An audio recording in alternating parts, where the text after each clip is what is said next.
Well, that hardly looks like the beginning of a successful car theft operation, does it? But it was. At least it was the beginning of an almost successful operation. Of course, at the time, we here at State Police Headquarters weren't concerned about the wreck. That happened to the north of us. But if you're curious about it, a man named Gregory Taylor was driving the car, and he was killed in the accident. Incidentally, he owned the car. But let's take a look at the file in this case. Then we'll have a better idea of how the whole story fits together.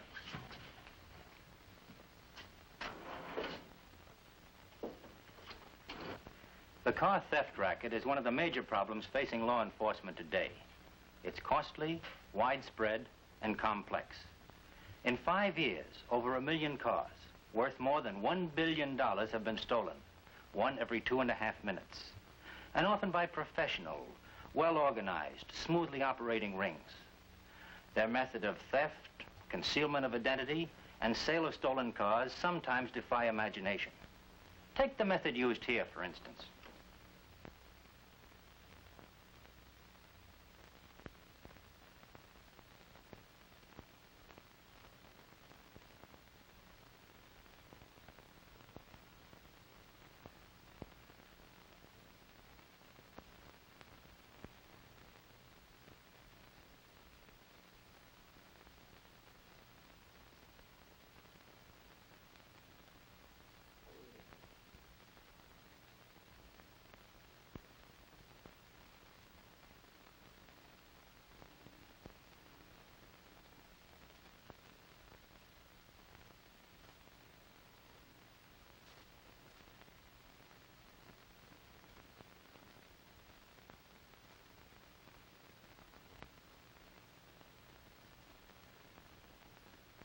You have just witnessed the first steps in a typical ring operation. They've got a natural front here, a good going gas station, and they're doing all right. Must have an angle, that's what the competitors say, and they're right.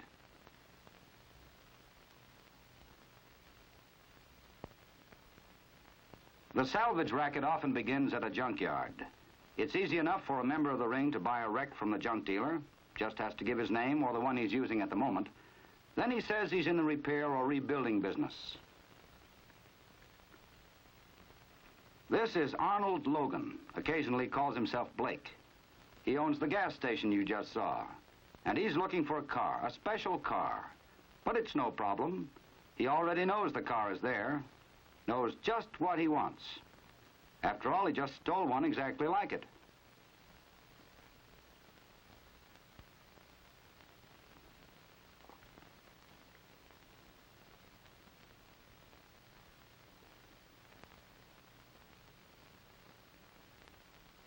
Now, it's easy for Logan to get a certificate of title or a registration. They usually accompany the purchase of a salvaged car. That gives him an important part of what he needs. Now he's got his serial number.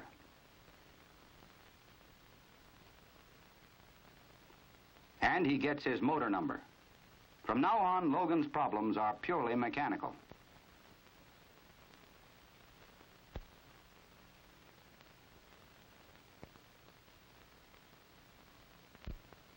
Of course, if all he needs is a bill of sale, certificates of title aren't so important. But he has documentary evidence of ownership. You can see it, right there in his hand. And he needs it if he's going to sell the car in any state with a title law. Now they're ready to go to work. Blackford is grinding off the old engine number. Logan is on hand to make sure everything goes just right.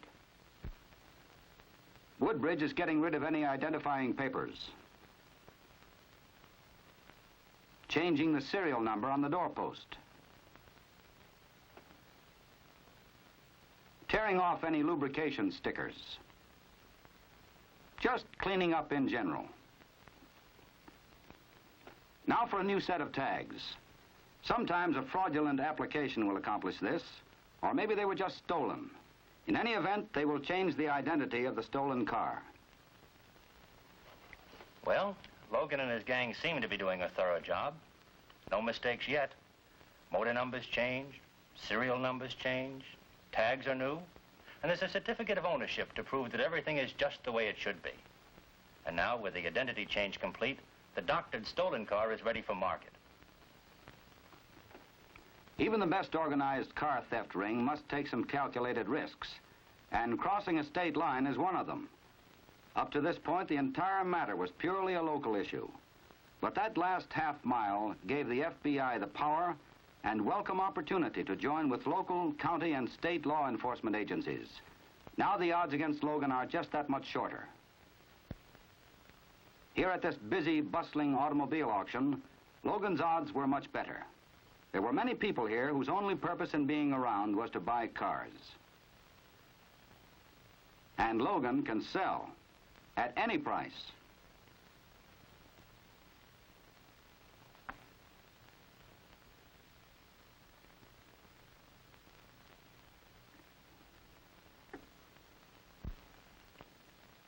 It wasn't much trouble for Logan to sell Walter Thompson a bill of goods.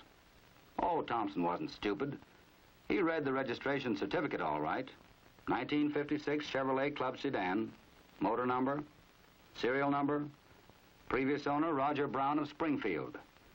Thompson knew it was an out-of-state car. It was all right there in black and white. Yes, Walter Thompson looked the whole deal over very carefully. Then he drove off to Thompson Motors, used cars with a pedigree, 100 miles further south. And Arnold Logan drove north to get another car for another customer.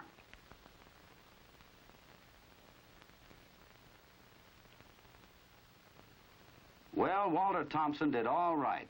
He'll be able to make something on this deal if he doesn't look too closely at the pedigree.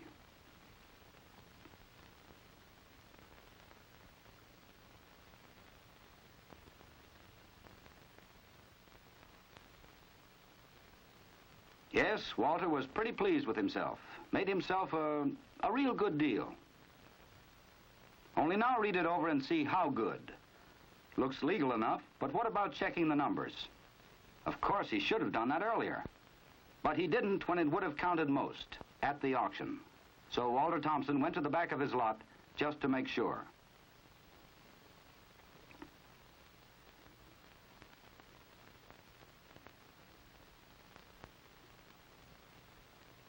Oh, the motor number checked out all right, just as it should be. Except it wasn't all right. It was too clean, too new. Right there, Walter decided, and quite rightly, that the police might be interested in his problem. Maybe right at the moment he wasn't aware of how important speed in reporting was. But Walter didn't allow this lack of knowledge to interfere with his activity. He called the State Car Patrol immediately. It just so happens that when Thompson's call came through, Lieutenant Kelly had a visitor, an FBI agent who frequently contacts the state police on business of mutual interest. Yes, Mr. Thompson. We'll be right over. Looks like a stolen car case, John. And if it is, I think the FBI is going to be in on it. Out-of-state registration. Then I'd better come along now, Ed. If you're right, it'll save time and a telephone call later. Well, we could certainly use that extra hour or two. Let's go.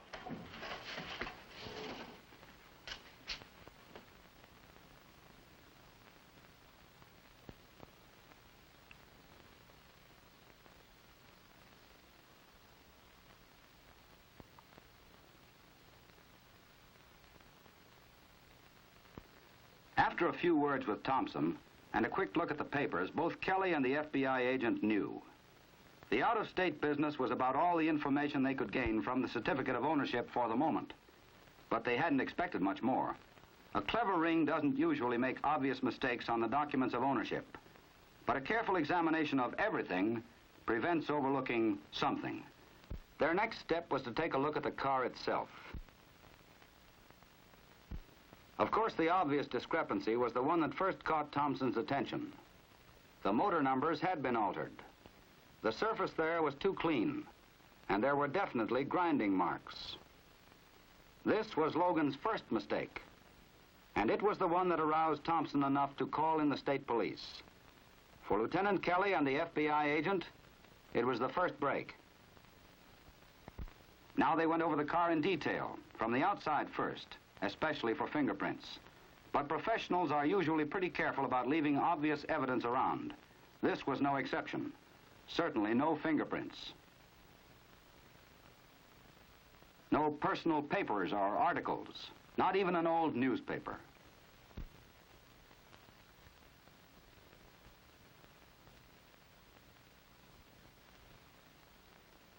No scrapes or bruises they could gain any information from. But they couldn't take anything for granted. Even an old newspaper dateline could furnish an important lead. The second break came when they checked the serial number plate on the doorpost. Usually these are spot welded on at the factory. This one was attached by 2 screws. Not necessarily proof of alteration, but significant. Lieutenant Kelly then had the mechanic take the car over to the State Car Patrol garage, where they could give it a detailed examination. At the State Car Patrol garage, they went over the car a second time, just in case they'd missed something. They hadn't. But they located the confidential serial number, and now had all the background material needed to start putting the pieces together. The immediate problem now was to find the true identity of the car and owner.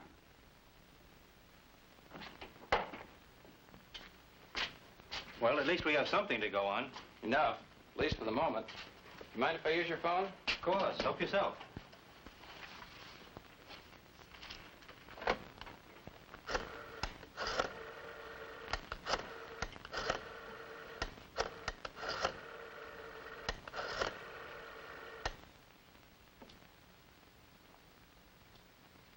This is Swanson. Give me Mr. Fletcher, please.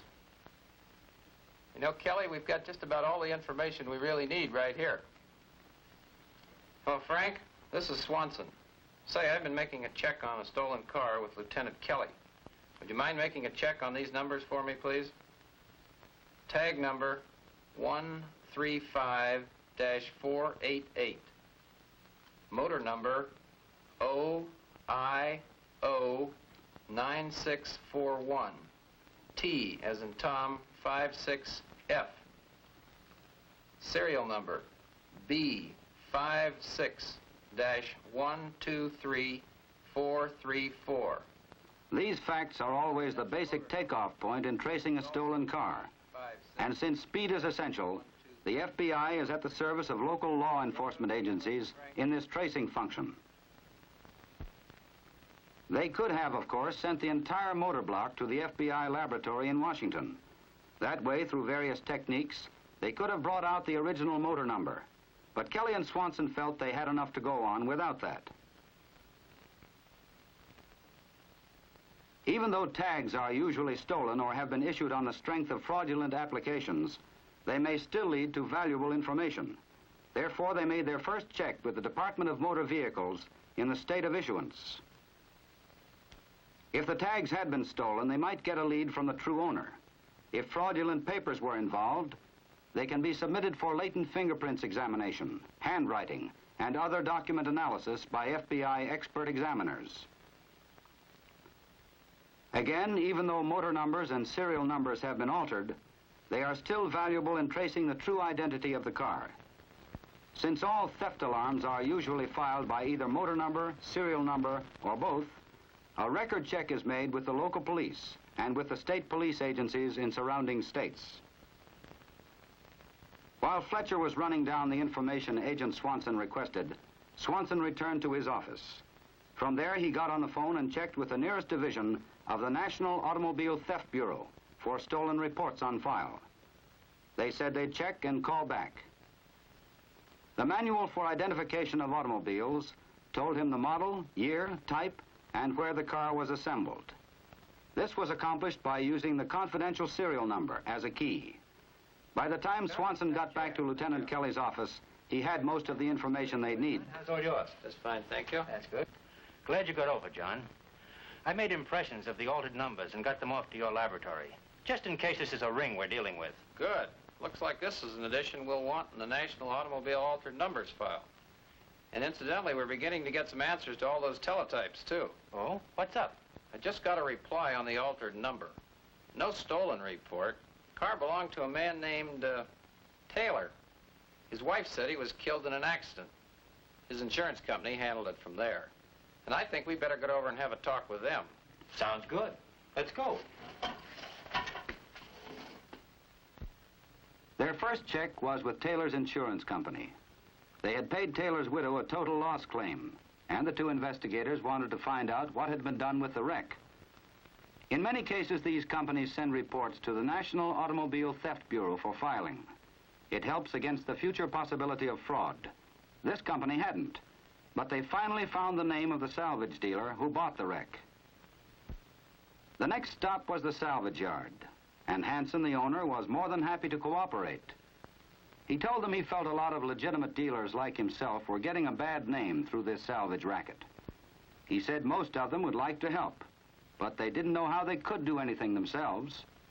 Both Kelly and Swanson told him he could help if he'd report any unusually large number of purchases to an individual or group, especially when he didn't know them or why they were buying. He gave them his sales records to go over, and they found what they were looking for. Arnold Blake's $75 investment was beginning to pay off, but not for him. During questioning, Hanson said Blake was a regular customer. He said he'd often noticed Blake only recorded the motor number, took the serial plate and ownership papers. Then sometimes it was weeks before he ever picked up the salvage. He said the Chevrolet was still there. Swanson and Lieutenant Kelly went over to take a look at it. It was the car. The motor number checked that out. But there was something else there that looked good. A few grimy, well-defined fingerprints. Yes, the case was just about complete. Getting a report on the fingerprints would be only a matter of a few hours. Then they checked the serial number plate just to be certain. It was gone. For Swanson and Kelly, getting the rest of the necessary information was mainly a matter of routine investigation.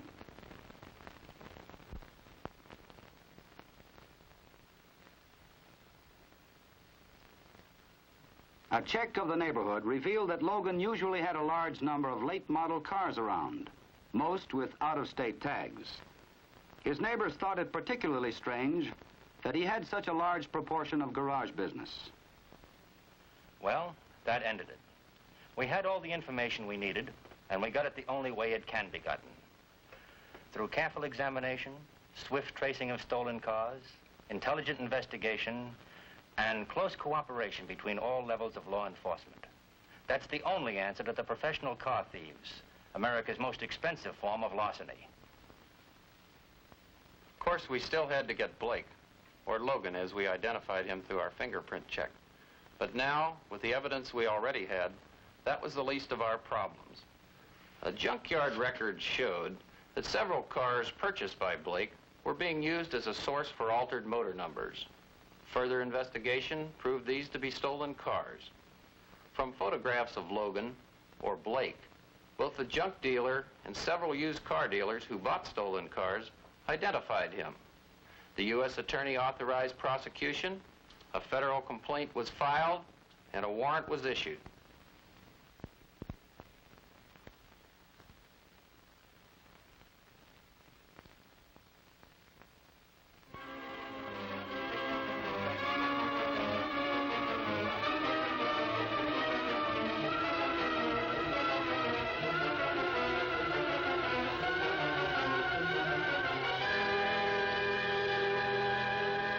That's how it was done by one ring. But that was only a single factual instance.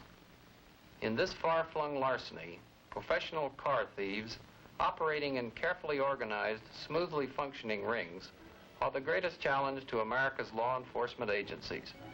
But every scheme contrived by these crooks can be unraveled by quick, intelligent police action. Somewhere along the line, the cleverest ring will blunder. A clumsy sale, a mistake in ownership papers, or a botched job in altering identification numbers. Any one can be the fatal mistake. But probably most effective is just plain vigilance on the part of used car dealers and buyers. A thorough check at the point of sale saves everyone time, trouble, and expense.